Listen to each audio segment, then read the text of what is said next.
Hey there, Mike Robbins here, coming to you live earlier than I usually do. It's just after 8 a.m. here on the West Coast on Tuesday, November 3rd, a momentous and historic day here in the United States. It's Election Day. So I want to talk a bit about Election Day in America. Not so much the candidates per se. I mean, I've shared the last few weeks here on some social lives as well as on my podcast. I voted for Joe Biden and Kamala Harris. I'm very much hoping that they win the election.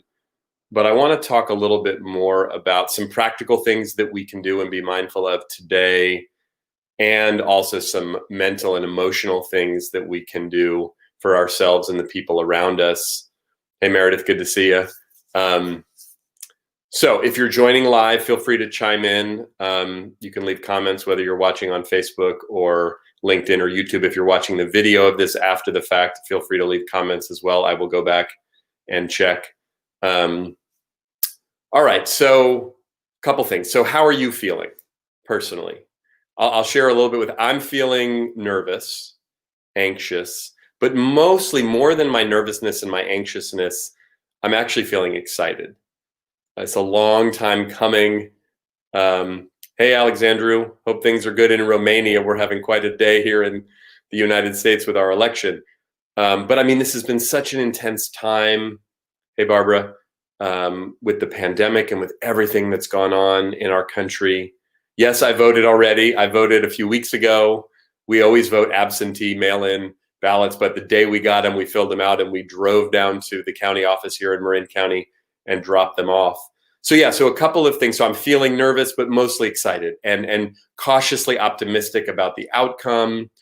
But you know, in 2016, all the experts and all the polls said that Hillary Clinton was going to win, and she didn't. Donald Trump won. So I think myself and millions of people around the country and around the world have a bit of PTSD from that experience. Although for what it's worth, the polls and the nature of this race are very different than they were 4 years ago. So I'm feeling even more confident, but I also think, given the experience of 4 years ago, more nervous. More specifically, though, what I'm really hoping for, of course, the outcomes that I want, but I'm hoping that every single person who wants to vote can vote. Every single vote gets counted fairly, and that today and in the coming days, however long it takes for this whole process to play out, is as peaceful and as calm and as orderly and fair as possible. That's what feels really important to me. Last week, the message that I shared here when I came on live was about fairness and the importance of fairness, not just in the election, but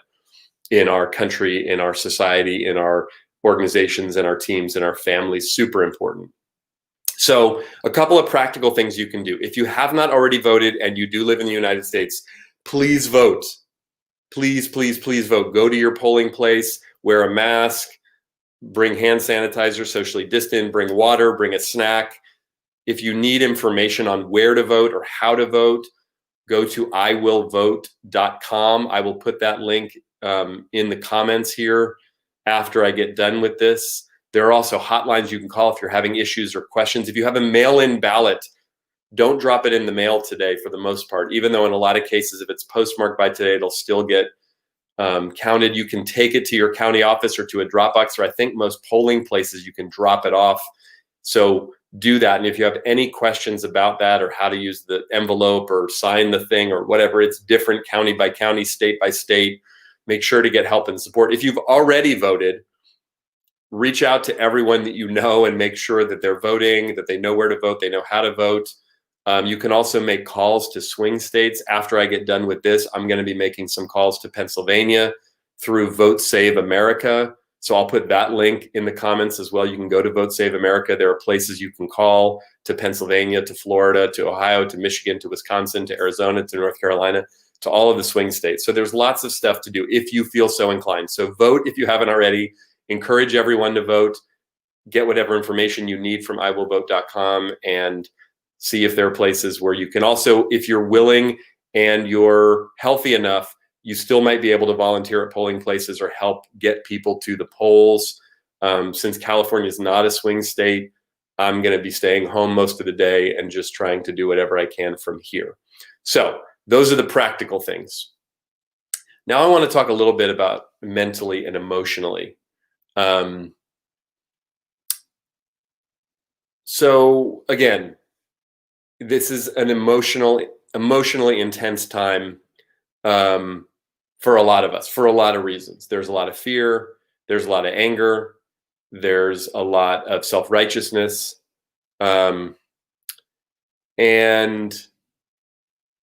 I think that what we need to do, look, again, however you're voting, whatever your beliefs are about this, at this point, there's still work to do. It's 8 a.m. on the West Coast. It's 11 a.m. on the East Coast. We've still got a number of hours before the polls will close. 12 hours from now here in California. 8 or 9 hours in some of the key states. But separate from the election and getting people out to vote and all that stuff, there's just energetically, emotionally, how are we going to navigate the next few hours and possibly the next few days as it takes time to count the ballots and make our way through the process? What's going to happen? There's a lot of unknowns. And some of my anxiety is about the unknowns. What's the president going to do and say? How are people going to react? How's it going to play out? But there are really only two things we can control in life: our attitude and our effort. So our attitude, our mindset, how we're looking at things, thinking about things, talking about things, relating to things, and what's going on for us mentally, emotionally, and then the actions that we take, what we put forth. Everything else is some version of out of our control. So I think that's super important for us to remember today and in the coming days, and as this all plays out. Look, if you're a political junkie and a news junkie like me, watch the news if that makes you feel better. Listen to interviews and to what people are saying. If that stresses you out, turn it off. You read a book, go for a walk. A lot of places, I saw a great tweet from Mark Benioff, the CEO and founder of Salesforce, and he was saying that everyone at Salesforce has the day off today. So many employers in the US are giving people the day off so that they can vote if they haven't already. If you can take some time off and away from work, great. If not, maybe working is going to help distract you, help keep you engaged and busy. I'm definitely looking for things. I found yesterday I had a really hard time focusing. I do have a few proposals to write and business things to take care of today, which hopefully I'll have enough energy to do. I don't know. We'll see.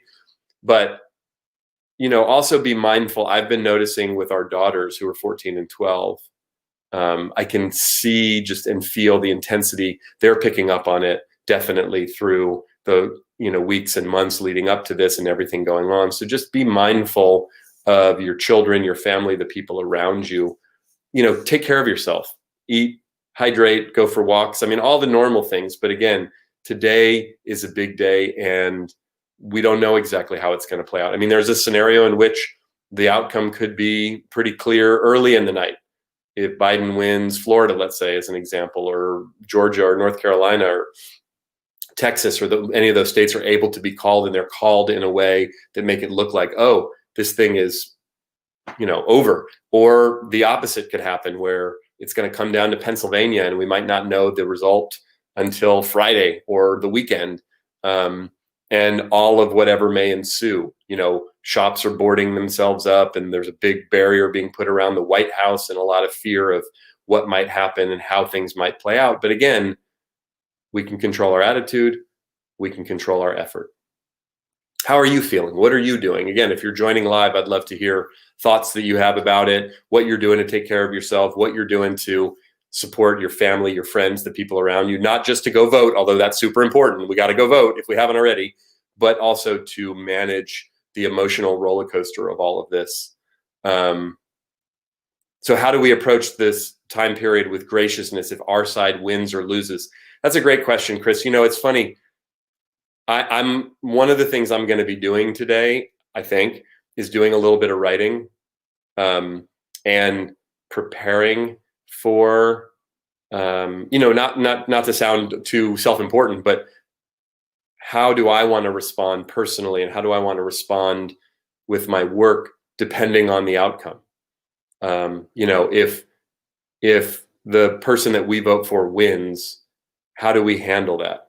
One of the things that I've been talking about, Chris, to respond to your question in a roundabout sort of way is, again, without going down a big hole, rabbit hole of why I voted for Biden and why I've had serious concerns about Donald Trump throughout this whole process, is one of the things that Donald Trump never really did after he won the election last time was there wasn't really much focus on graciousness or bringing people together. Now, look, you could argue that our country's been really divided for a long time, and this has nothing to do with Donald Trump. But normally what presidents do after they win is try, at least in some of their rhetoric and some of their actions, to try to bring the country together, especially in the days and weeks right after the election when things are still really raw. And I think it's really important for us, whatever the outcome, to focus on and remember that we are all in this together. If Trump somehow is able to get reelected, my fear is that it'll just continue to divide the country. Now, if Biden wins, I think there's still going to be quite a bit of division. That said, I think how we respond as a country, how those of us who voted for Joe Biden and support him, the more graciousness, the more maturity we can bring to that, the more compassion, understanding, the better it can potentially be in the long run. But it's hard to say. And right now, I think emotions are so high and we're all sitting on pins and needles waiting for the outcome. It's hard to authentically really have that conversation. Although, Chris, I think that's the most important conversation for us to have in the coming days once the outcome is clear.